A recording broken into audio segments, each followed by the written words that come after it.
aka Rayne Copenbarger. At one point in your life, you've most likely wanted to be an artist. I know I have. I've spent countless hours hunched over a project.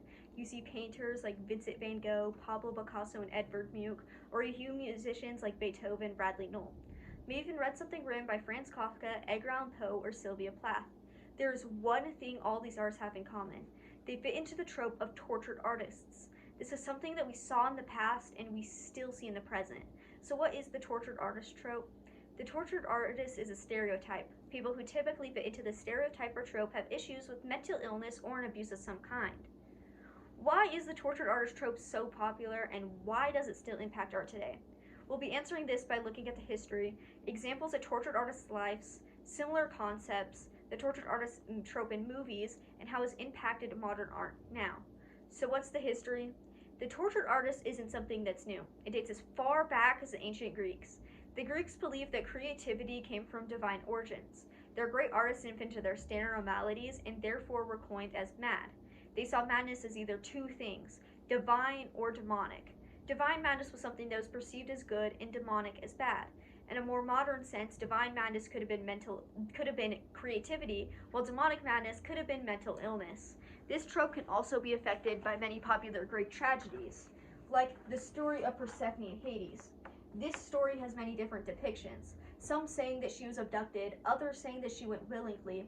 While Persephone is in the underworld, she ends up eating pomegranate seeds that leave her bound there. Persephone's abduction can be seen as a symbol for life, renewal, death, and fertility. A second example is the Trojan War, a conflict between the people of Troy and the Greeks over a woman whose face was so beautiful it launched 1,000 ships. Another example is Icarus, the boy who flew too close to the sun's beauty, then too close to the ocean's brine, melting and dissolving his wings even after being warned of the dangers of them.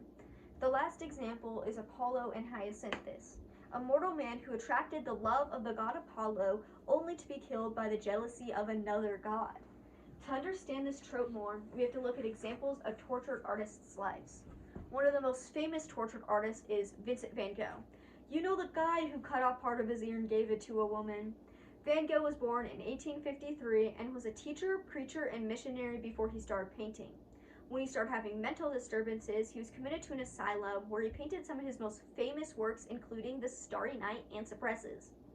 Van Gogh died in 1890 after attempting to take his life and survived for 2 days before succumbing to his injuries. A second example is Frida Kahlo. Born in 1907, she was ill as a child and at 6 had polio, which left her with a limp. She had an interest in science and went to the Nation Preparatory School in Mexico City where she wanted to study medicine. Frida married Diego Rivera, who had many affairs, including one with her sister. She was involved in a bus accident where a steel rail fully impacted her hip and had to undergo over 30 surgeries. During her recovery, she taught herself how to paint and painted many self-portraits, often being an expression of herself, or paintings of things happening around her. When you think of artists, you may typically think of painters, but Kurt Cobain, lead singer of popular grunge band Nirvana, is another example of this trope. Cobain was born in 1967 and as a teenager bounced from house to house. He also started using drugs around this time. Cobain struggled with chronic stomach pains, which he treated with painkillers and drug abuse, and in 1994 would be hospitalized after an overdose. When he would later return to his Seattle home, he would end up dying after taking his life. The last example is Sylvia Plath, a poet and author. She is most known for her work The Bell Jar, which was originally published under the pseudonym Victoria Lucas and was roughly an autobiography. Plath wrote about her experiences and feelings. She suffered from depression and was put into psychiatric hold after she attempted to take her life and died in 1963 after a successful attempt. This trope isn't something we only see in real life either. We can see this trope in movies like Wes Anderson's The Life Aquatic with Steve Zissou, a movie that follows oceanographer Steve Zissou and his crew while they try to get revenge on a jaguar shark that killed his friend. At the beginning of this movie, Zissou's wife ends up leaving him due to her thinking that he is using his illegitimate son's inheritance, and at one point, him and his crew get robbed by pirates and most of the crew leaves. At the end of the movie, they end up fighting the shark but decide not to kill it because of its beauty. Another example is Damien Chazelle's Whiplash, which follows young jazz drummer Andrew Neiman, whose dream is remembered in the music world. Neiman starts to be taught by abusive teacher Fletcher, who keeps pushing him to be better in inhumane ways. Throughout this movie, he ruins most, if not all, of his relationships while trying to achieve this, and at one point quits the drums because Fletcher's way of teaching becomes so bad, only to pick them back up later to prove him wrong. The tortured artist isn't the only concept like this. There's two similar ones, the starving artist trope and the Sylvia Plath effect. When you think of an artist, you may typically think of someone who lives in a studio apartment, mattress on the floor, and art supplies everywhere. This is the starving artist trope. It's the idea that you can't make a living off of art. The Sylvia Plath effect is the correlation between authors and mental illness. Some people take it as saying all authors have mental illness. Even though it's a common theme, it's not true. These can all be affected by many artists dying young. For example, the claimed 27 Club.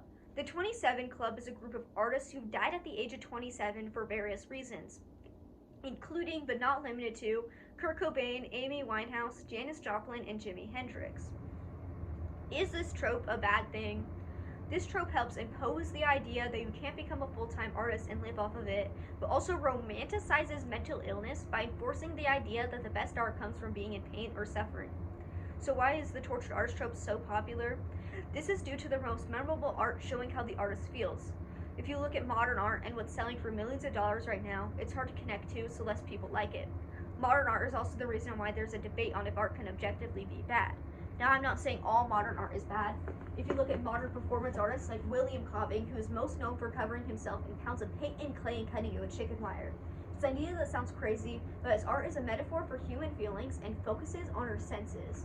Another example is Ping Yung and Sang-Yu's Can't Help Myself, a robot that slowly leaked its motor oil and had to push it back into itself until it eventually died. At first, this robot would interact with the crowd by waving or dancing, but as the oil started to leak faster and faster and faster, it couldn't keep up.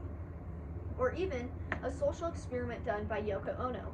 Yoko Ono is a conceptual artist, and while she is most known for breaking up one of the most famous bands, the Beatles, she has so much interesting art that is often overlooked due to this fact. Yoko Ono's cut piece was originally performed in Kyoto in 1964, then in New York in 1965.